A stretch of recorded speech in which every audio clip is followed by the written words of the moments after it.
Oo, mga kalods. Buti pa yung gasolina, no? Yung price niya, no? Ang taas ng grado ng gasolina ngayon.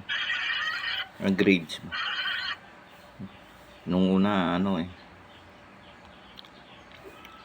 tag 89 na ngayon yung grades ng gasolina. Aabot pa ng 100. Matalino talaga yung gasolina ngayon. Samantalang kami nung kapanahunan ko, no?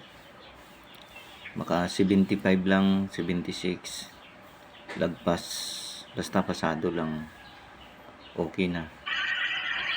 Itong gasolina, sobrang matalino. Above 80.